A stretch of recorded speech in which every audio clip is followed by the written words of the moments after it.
So Nathan, your evaluation of how the year went for you and for the team. Yeah, obviously not the way that you want to end it. You know, it's always tough losing, especially a little bit earlier than you would have liked, and so yeah, tough on that end of things. You know, personally, obviously 24 was a bit of a whirlwind for me and my family, and a lot of different stops. And you know, I'm excited about the fact that, you know, for the first time in a while, that I know where I'm going to be next year. I know there are a lot of comfortable things about this place, and a lot of things that I really enjoy and that Emily really enjoys, and so we're looking forward to that. Do you see a world where you and Vernon could be here next year? I'm glad I don't have to make those type of decisions, but I know I will be. So, how uncomfortable or difficult was the situation that you were brought into? Because Vernon was 4-2 on a start against her, saying you get handed the role, and we watched how it all played out. How unusual was the situation, and what was the comfort level to try to make yourself fit in? Yeah, I mean, you know, as similar, I think, as a lot of things were. There were a lot of things that were different, and I think that a lot of it was getting accustomed to the way that things had changed, rather than getting back to the things, you know, the way they were in 22, which is no fault of anyone's. I'm in a lot of ways, I'm glad that VA got the chance to finish the season, because in many ways it was his team, and I you know wished that he would have ended the season better, and you know, because he's deserved that, and he's been such a great leader for this team, and been through a lot through the coaching decisions and all that kind of stuff that, you know, the two of us have been through. So he's handled it with nothing but class, and but it's certainly difficult on both ends, I think, to deal with that. But certainly a lot of hope for the future. For you, you know, hindsight's a great thing for everybody, right? It's always easier when you look back. Would you have done anything differently, not in terms of coming back, but maybe when you came back?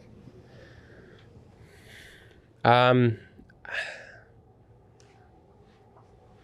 not sure. I haven't really given it much thought. It would have been at some point, if not now. I think, you know, with VA being injured, I think it was good to come back and be able to help out when I could. And you know, ultimately, I don't think we're asking those type of things if we're still playing, or if the, you know, my time had gone better.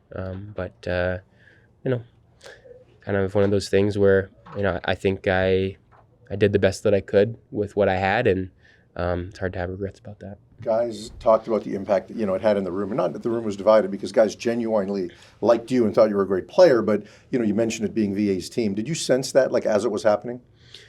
I think it was more of something in hindsight. Yeah, I don't fault anybody for that. I think subconsciously you just, you know, you've been through a lot with some people, and you, with the highs and the lows of 23, and then, you know, the beginning of this year, and, you know, win streaks and losing streaks, and some adversity. I think that just you get people that are, you know, maybe closer, and I don't know exactly what it is, but I certainly get that sense that, and I think the other thing is that VA is such a great leader, and it was, for me, when I came here, I didn't want to try to outshine him. You know, I didn't feel like that was necessary. You know, even with him out, he was a great voice and a big voice, and you know, I certainly feel like that plays a role in how you go about it as a leader. You don't want to step on anyone's toes. You don't want to mess up what they already had going. A lot of different things to go into it. So I think that you know, whatever the decision is made here, in terms of who's the guy going forward, I know that if it is me, that something that I'm going to prioritize is making sure that I get to know these guys.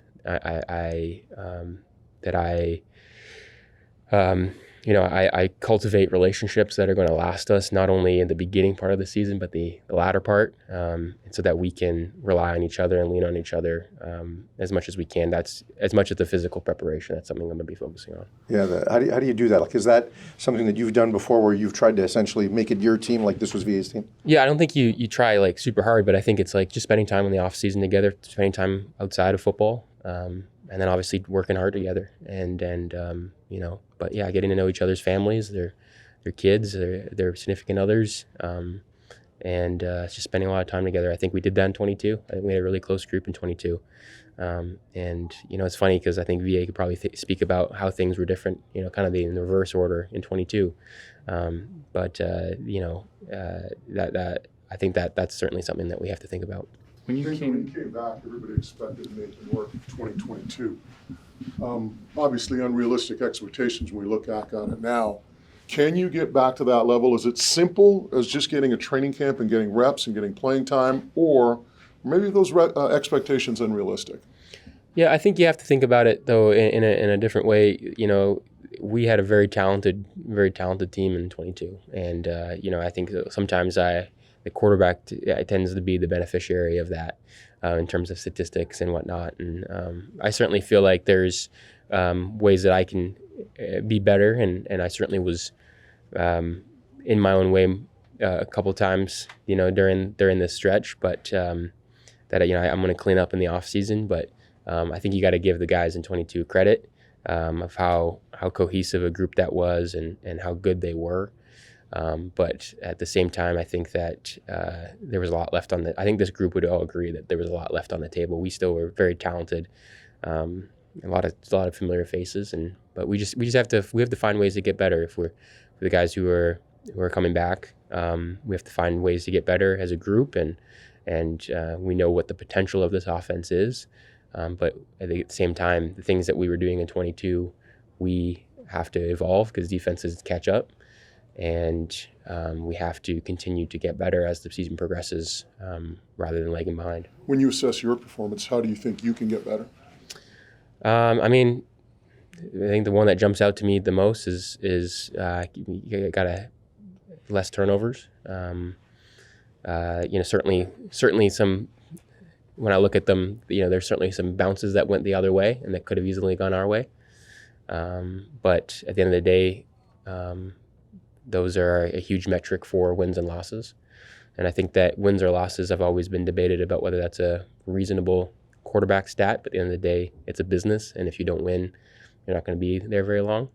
And so we have to turn that around. So I think it starts with turnovers. But I think when the dust settles, there'll be less things to think about for me. And we'll be able to continue to just execute the offense the way it's meant to be, and I have full confidence that I'll be able to get to that point. When you arrived back here, Nathan, you talked about what you went through in the NFL and having to sort of refine your love of football and forgive the game for everything that had happened. Where are you at in that process? Yeah, I'm good. I never lost the love for football. I just had to remind myself why I did it, because sometimes when you're not playing and you're not getting opportunities, it's easy sometimes to think about how, is it the game's fault or is it just the situation? So I feel like I'm in a great situation here. I'd love to be able to finish my career in BC and not think about that league down south, but that has to come with a lot of improvement. I think the biggest thing that I was missing in the NFL, I didn't feel like I had the opportunity to improve. I wasn't given opportunities because you have to go in there and you have to fail. You have to learn, and I wasn't even getting those opportunities to do that. And I think that certainly did that a lot here in these last couple of stretches in terms of things that I could learn about, things that I could need to get better at, things that VA did really well that I can learn from him.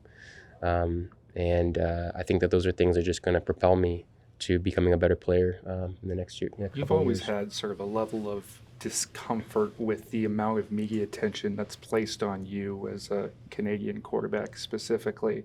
Your brother is about to go through the same thing and perhaps an even bigger scale. What advice do you have for him as he starts to get that spotlight shined on him?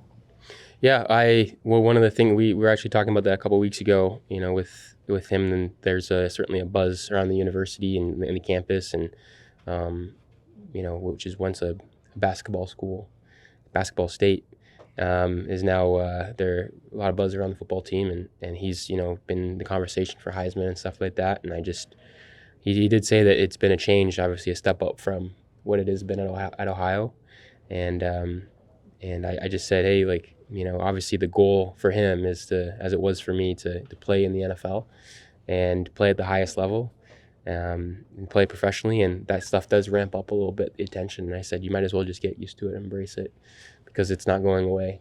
and certainly a player like him, that interest and that level of scrutiny is probably always going to be present in his career, which is not a bad thing.